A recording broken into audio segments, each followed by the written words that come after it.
Hello, this is Cityscape, a regular vodcast featuring people, places, and ideas that impact Livonia.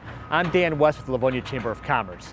Today we will meet the family that started a Livonia business centered on a deep passion for tea, and their products are featured at Big B coffee shops across the Midwest with plans to reach more customers nationwide.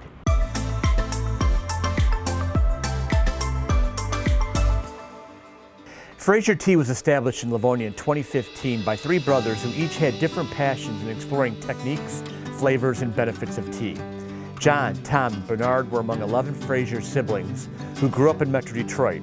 John and Bernard traveled abroad to try to develop distinct tea flavors with the goal of bringing people together for social gatherings and meditation.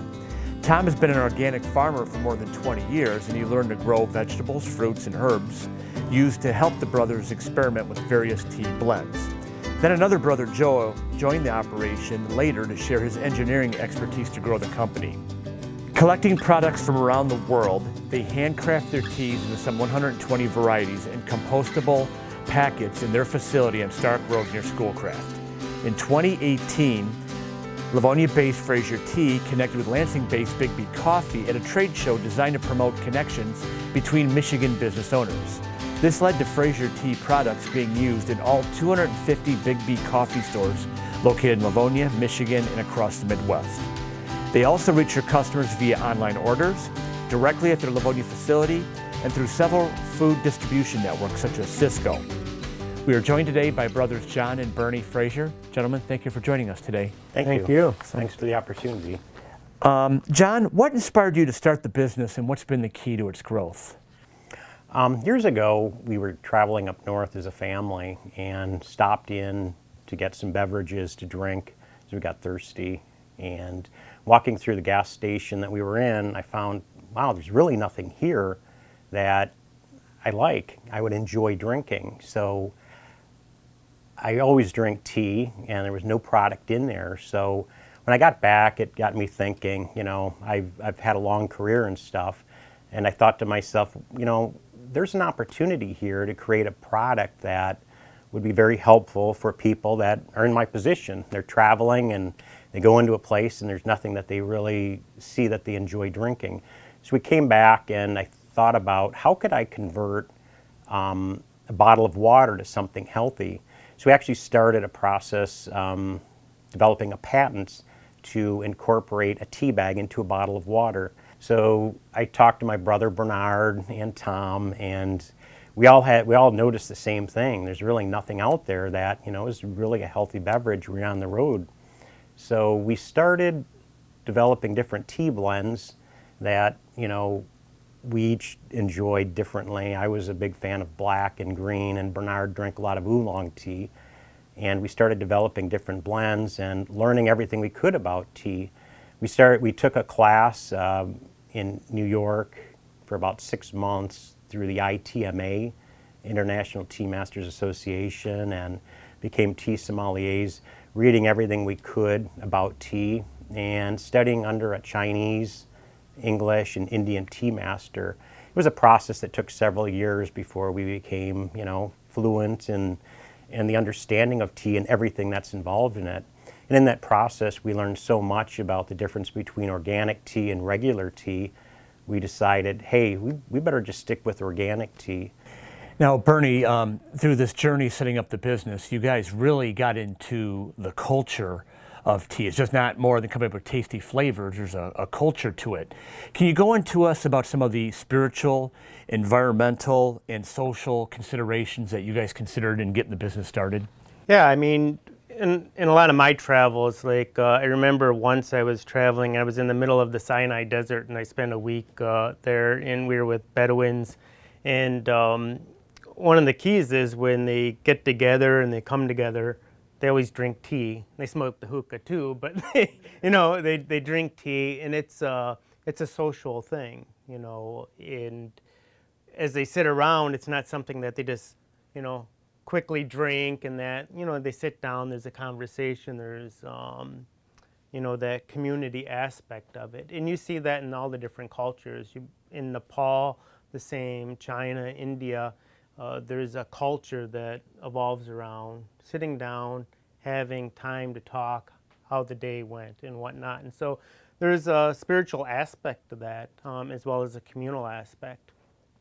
And part of, as John was mentioning, our understanding when I especially came to this understanding that tea's never washed. I mean, when you think about, when I go home and I make my salad, I'm washing everything. I wash my fruits and vegetables, because you realize there's herbicides or pesticides that can have those residual effects on that. And the same thing applies with tea. They never wash it in the processing. And so when we came to that understanding, it was like, wow, we have to really work on something that's healthy for people and not, unhealthy. And so a lot of our tea blends were developed, like the watermelon oolong, the fruity bubblegum, and that they're developed to try and get kids away from sugary drinks, to something that's healthy and that's good for them as well. And so that was part of the environmental concerns that we had, going only organic, using organic flavoring as well. I was just recently in South Africa investigating or checking out rooibos farm.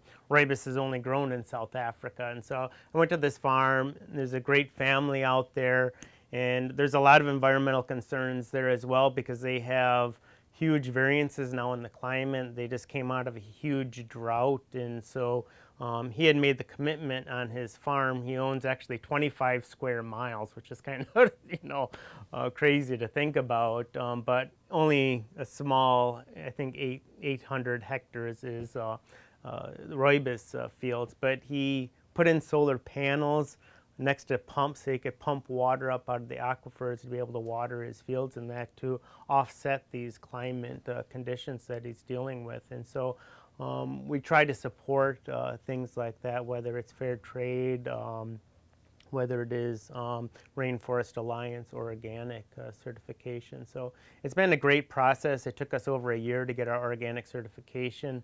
And as we went through that process, we learned a lot, what's required, the importance of it, and the health benefits that come from that as well. Bernie, what are some of the most in-demand teas that you have, and why are they so popular? Well, I'd say all our teas are in demand. But I would say a lot of our flavorful ones, our hot spicy cinnamon tends to be our most popular, just because I think a lot of people, it gives you that really great punch of flavor. And we're actually developing a caffeine-free version of that out of the rooibos from this farm I was actually just talking about. So we're going to use the rooibos and make this very flavorful tea that we're developing as well right now. And so that's our most popular now. And I think the reason why these are popular is people want a drink that is not only healthy but is flavorful. Tea's the number 2 drink beverage in the world. Outside of water, people drink tea, and there's a lot of different tastes out there. We get calls and stuff from people, and they may not like this one, but they like this one, and part of that is Everyone's individual taste buds. Everyone has their own different tastes. Absolutely. John, tell us about how you and Bob Fish, the owner of Big B Coffee, got connected. Yeah, there's a good story behind that. It was being at the right place at the right time. Every year there's an annual show in East Lansing. It's the Making It in Michigan show. It's a show where buyers and sellers get together from around the state of Michigan and connect and exchange ideas and products and whatnot. It was in November 2018, I believe it was. It was very end of the show. Bernard was grabbing chocolate from the booth next to us. I was packing things up, and my son was talking to somebody at the end of the booth. He came over and said, "Hey, Dad, this guy wants some more information about tea and wholesaling and that type of thing." So I walked over and talked to this guy, and it was Bob Fish from Big B Coffee. Remarkable guy, and we struck up a conversation for a long time, and he was interested in our products and whatnot. He was very interested in the fact that we were all organic, we were in Michigan, and we had a lot of similar views and whatnot. So we invited him down to our office here. We talked for several conversations over a period of months, And he finally, they decided to bring our teas in to their locations.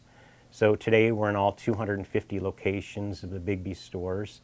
There's a couple here in Livonia, and Ed Busen has a couple of the stores on, I believe, Ann Arbor Road is one, and the other one is on Plymouth Road. And he's been a big help for us also. At that show, we also met Westbourne Market. They had a Making It in Michigan. The next SKU is You, I believe, was the program, but we won an award for that. And we're in all the Westbourne markets and Zerbo's in town here.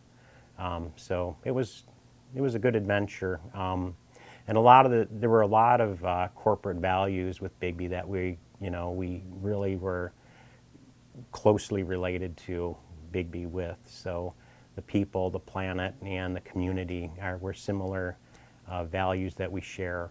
So it's been a remarkable journey with Bigby Coffee. So basically, you have to give your son credit for paying attention to Mr. Fish there. And behind the wall here, Bob Fish's card is framed on the wall. The first card that he gave us that he put in a frame. So interesting. That is a neat story. It's neat how two Michigan businesses made it happen, and you both have such a presence here in Livonia. So where do you see Fraser Tea going at 5 years from now? 5 years from now. So we also distribute nationally through KeHE. They're a national distributor, and Cisco. And we're predominantly in the Midwest right now. We're expanding our market to get into other regions of the country. Our online presence is currently shipping across the U.S., Alaska, Hawaii, and around the world. We've had orders as far as New Zealand, Australia, and Europe and whatnot. So we've been growing at a good clip, about 70% a year, and we're going to continue that growth pattern for the next 5 years and see ourselves, quite a bit larger in about 5 years. Thanks to Joe, an engineer for 30 years that came in and helped us process everything. It's become a lot easier for us. Yeah, Joe introduced a spreadsheet to you guys, right? Yeah, the spreadsheet, flow charts, and process for everything. Well, John and Bernie, congratulations on your journey so far. We wish you all the best going forward. We thank you for your time with us today here on Cityscape. Yeah, thank you. Thank you very much. That's all the time we have for Cityscape. We thank you for watching, and we'll see you again next time.